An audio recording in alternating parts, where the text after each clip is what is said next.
Joining me now, Reid Hoffman, partner at Greylock, co-founder of LinkedIn, and one of the wisest I have found over my 10 years covering technology, voices in Silicon Valley. Reid, great to have you back with us today for Bloomberg Live. Always great to be here. Yes. I want to start with your new seed fund, this $500 million you have now dedicated for seed and early stage investing. That strikes me as a huge opportunity to try to level the playing field a little bit in Silicon Valley and reach a more diverse set of entrepreneurs than we typically see. Are you doing anything differently in terms of how you're doling out this money to reach a different and new group of people? Well, we have been systematically, we think if we build the network very strongly around Greylock and we build it intentionally to be more diverse and more inclusive, we will naturally get to better funding of diverse entrepreneurs, bringing diverse executives into companies. We're specifically working with people who focus on building these networks. So, management leaders of tomorrow, we've been doing a whole bunch of stuff with across the entire organization and network with the executives. We've been doing stuff with a variety of call it network venture funds and feeders. So there's like 645 Ventures and Village Global and other things in order to get a higher set of entrepreneurs and executives coming in. Obviously, we also look at that as a potential feeder to how we hire and diversify our partnership itself as well, because that's part of how venture firms, we're very small entities, is like 8 partners. How do we make that more diverse? Is the answer is we get to know people through our network. And so we have this very network-oriented approach, and obviously working at the earliest stages in seed, as per the new fund, the fund extension. That's the that of course is opportunities that we're planning on fully developing. Now, it's been 4 years since the Me Too movement. At the time, you wrote the Decency Pledge, calling on venture firms to have a zero-tolerance policy for bad behavior. Everyone said, sign me up. Yes, of course. I agree. And now that we're coming out of the pandemic, there's this concern that we've lost some of that momentum, that women have lost some of the progress they made. In fact, funding to women-led and mixed-gender teams has dropped from an already low 16% to 14%. I'm curious if this is a concern for you, and if so, how do we keep driving towards this? How do we recapture that momentum in 2022? Well, just as I was earlier mentioning that we work with a variety of groups building networks, and that's enough of them that I couldn't list them all. All Raise is another one that we've been working with, and that's particular on the gender front. It's conferences, women entrepreneurs, office hours, investors, as ways of making them that is obviously it's extremely disheartening to say we're going in the wrong direction. We're already small numbers. Make the numbers bigger. It should be easier to go the other direction, please. And so I think it's if anything, what that suggests. I mean, generally speaking, the advice that I give people is it's not just enough to be a good person, have good intent. If you're not actually, in fact, being part of the solution, you're part of the problem. So you should be investing in it. You should be building your network, spending more time, and doing it even before, like the respective entrepreneur, she or person of color or anyone else has a company, help them get on that path. And that's actually one of the responsibilities you have. And that's part of the reason why at Greylock, we emphasize and invest a lot in the building of the network, hopefully to our benefit too, but to the benefit of the ecosystem. Now, you've spoken out about so many issues over the course of your career, and more so recently, not just the Decency Pledge, but you spoke out against President Trump. I believe I remember you saying he was less than useless as president. How do you decide when to make a stand like that? So obviously, in many ways in business, you want to be, there's a different form of inclusivity, of being respectful and dialogue in a number of different points of view. And I think that's important as leaders. when you have something that's fundamentally threatening the value infrastructure, the rules infrastructure, the rule of law infrastructure, then I think you have to take a stand. And I think one of the responsibilities of leaders, any leaders, business leaders, kind of academic leaders, not just political leaders, is to say when you see something that has a deep moral importance, being human first is super important, and then to speak out. And you have to do it in a way that, for example, people say, well, are you anti-Republican? It's like, no, actually, I support Charlie Baker, Republican, governor of Massachusetts. Jeb Bush is a friend of mine. I mean, they're actually, in fact, like I value a diversity of opinion on a variety of important subjects. But the important thing is being good human beings, right? And having that within our infrastructure. And that's when you need to speak up. And actually speaking up as a business leader, for example, is not only okay, but I think mandated, because when you're a leader, you have power. What kind of society are you helping us become?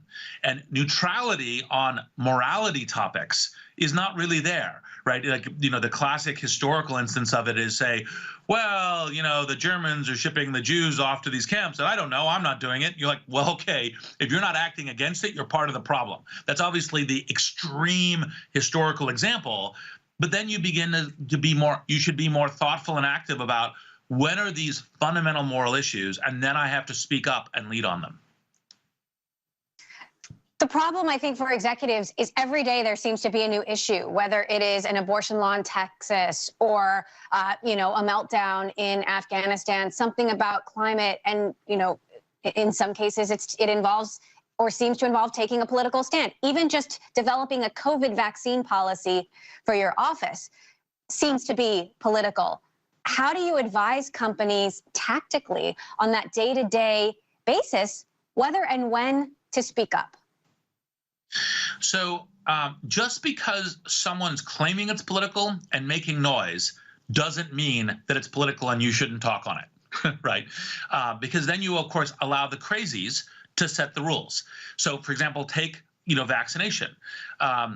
It's obviously that when you look at in detail kind of the vaccination issues, the importance in public health, the fact that if I choose to be unvaccinated, I am threatening other people's healths. It's kind of like I'm holding a gun to them. Maybe it's not a 6-shooter roulette window. Maybe it's like a 30-shooter, but I'm still pulling the trigger as I go around and talk to people. And it's like, okay, I have a political right to do that. You're like, no, you don't. You're threatening other people's healths. Right? That's what you're doing. And so being thoughtful and active on it is very important. And just because other people are speaking out and saying it's political doesn't mean it's that. Like if I say, if everyone doesn't adopt my particular religion X, then it's political. It's like, no, that's not the case.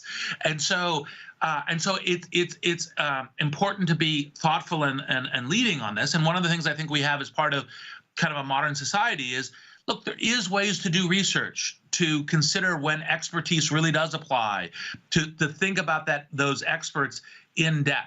And so, like vaccinations and so forth, I think is very easy. Now, when you get to issues around, for example, abortion laws, it's much more complicated because there's obviously needs for where I fall on the question of like, well, what are women's rights to their own bodies and how does that play out? There's also worries about, kind of child health and other kinds of decisioning. And the other side is not being unreasonable. And that's, so you kind of go, okay, this is a complicated subject we need to work out. Now, do I think Texas is doing it unreasonably? Yes, personally, I think so, right? But on the other hand, that's part of when you kind of go, look, is this a issue that you should speak out on or not within a business leading context versus a personal context? Is something when it's like, no, this is the fabric for all of us, versus like if I were posting on the abortion law, I would post on Medium. I wouldn't post on LinkedIn because it would be kind of a sense of which form of leadership would I be trying to participate in, either as a citizen or as a business leader. I'm reminded of Michael Jordan and the time he said Republicans buy sneakers too, a reference to the booming Michael Jordan business. And more recently, he said, I never thought of myself as an activist. I thought of myself as a basketball player. I just talked to Steph Curry, who said, I think of myself as both. How do business leaders decide when to be Michael Jordan or Steph Curry in that moment? If there's a concern, something's going to hurt their business. So I think that part of the thing is, look, ethics is to lean in on ethics and be ethical sometimes takes pain. It hurts. You sacrifice an opportunity. Mm. And so I think the first principle is this something that's fundamentally important? And can you tell that you're a good and ethical person is because you will take some pain and suffering personally in order to get the right thing to happen. If ethics was always like a walk in the park, it wouldn't be that difficult. We wouldn't talk about it that much. It'd be totally easy, right? But actually, in fact, part of the thing is when you go, no, I have to take a stand here. I know this will maybe hurt me, maybe hurt my prospects as a leader, maybe hurt my bottom line. Maybe some people aren't, maybe the white supremacists aren't going to buy my sneakers. Great. The white supremacists aren't going to buy my sneakers. That's totally fine, right? And so you have to make that baseline decision. And so there's a question about when do you say, I don't care if those people are going to buy sneakers or not. Those people are not the society we can and should be and aspire to be. Now, on other cases, you kind of go, well, it's also okay to say, well, hey, for example, at LinkedIn, we're about economic opportunity, and we will fight for economic opportunity anywhere, but we don't necessarily fight as much for freedom of speech, right? Because our thing is an enablement of women, people of color, everyone else, all for massive economic opportunity. That's our key thing, not, do I have a right to say the moon is made out of blue cheese, right? That's not our thing, right? So, and so anyway, and so you might say we're an activist there. We're an activist on economic opportunity. Other people might be activists on other things, and I think that's the question of where you might be between like the baseline and then going from the Michael Jordan line to the Steph Curry line. Now, a couple of weeks ago, I asked you about Facebook. You're an early Facebook investor, and you did something that I've never heard you do before, which is publicly criticize one of your portfolio companies. And you said you're disappointed. I'm curious what the reaction has been to that. Have you heard from Mark Zuckerberg? I have, although I'm not one of those people who reports on private conversations. It's part of the good relationships I have with a large number of people in the world. But to his credit, he reached out immediately after our broadcast. He said, look, I'm concerned. Why did you say the things that you said? Let's engage in it. Let me inform you more about what we're doing.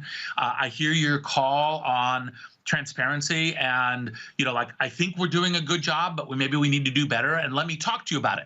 So that was, I thought, again, in the kind of thing of where I'd say, look, I'm supportive, very supportive of him as a learning person and CEO. He didn't go, he said something, I'm just going to ignore him, I'm not going to talk to him. He reached out, which is part of the credit. I do think that we're still, as a body politic, as a public society, saying, all right, it's great that you've been doing this research about what are the negative impacts, and that's good, responsible corporateering. Now, given that it's unclear what you're doing about it, please be more transparent about how you're investing. Please be more transparent about what your theory of this game is about how you improve on these social impacts.